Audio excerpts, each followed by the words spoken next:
When you mention the Supreme Court, Jeff, sometimes I have a mental lapse in terms of names. It's Amy Barrett. Am I correct? Amy Coney Barrett, and Yeah, she is a native of my hometown. Yes. yeah, What's going on there? So, uh, if I'm correct, Trump got her in. She was a conservative, and the way that she looks at him, the look on her face, the decisions she's making. Did they get to her? Something's going on, right? You're exactly right. Here's what I know, Jamie. Whenever the Democrats appoint a liberal Supreme Court justice, that justice stays liberal, never varies. Half the time, maybe even 2/3 of the time, Republicans appoint a Republican, so-called conservative Supreme Court justice. That justice turns moderate or liberal, doesn't stay true to conservative judicial principles. Just look at the three that Donald Trump appointed. Only one of them is decent, Neil Gorsuch. The other two have their finger in the wind and are just very weak and are following the lead of John Roberts, another Republican appointee. And the man who just passed away, David Souter, another example of a Republican judicial nominee for the Supreme Court who was terrible. So that's why Donald Trump the other day blasted a guy named Leonard Leo, who used to run the Federalist Society and was the person that was recommending all these judges for him in the first term. yeah, Got sold a bill of goods. A lot of these judicial recommendations were terrible, Jamie. yeah, yeah. And these judges are not helping in fighting this judicial tyranny. They're part of it. Yeah. You know, Jeff, my dad took a stand against the Soviet regime, put his life on the line. I am aware of some threats that were made to my dad over there, also, even when we got here. And there was one time he actually had to sit us down because there had been quite a serious threat. Told him to stop saying things about the Soviet regime.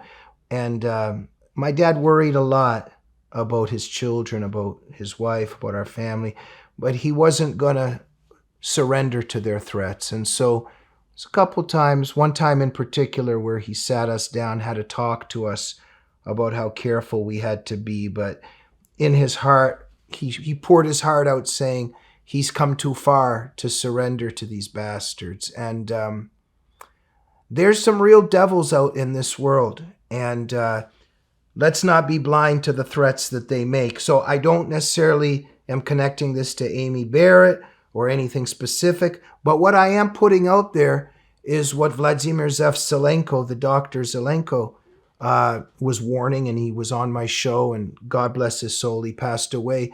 But during that whole pandemic thing we just went through, and the strange things that were going on in terms of what they weren't allowing people to get, to heal, what they were forcing on people, and what some of the people that were supposed to help people weren't. But Zelenko said, there are people in this world that will come to your home and they will say, here is $10 million, and now you do this. And if you do not do this, we will kill your whole family. This is happening every day, and it's happening in situations that we may not expect. So I'm just putting out there, when we see very strange behavior of people that are in leadership positions, it's maybe something we should keep in mind, right? Oh, I agree. I mean, the deep state, whatever you want to call it, the Illuminati, the Bilderbergers. I mean, the people that have power internationally certainly do control many politicians, many bureaucrats all over the world. Which, bringing back to Donald Trump, is so amazing that he got elected in spite of all of this opposition, in spite of the fact that he was taking on these type of people that you're talking about. And that's why, of course, they tried to kill him.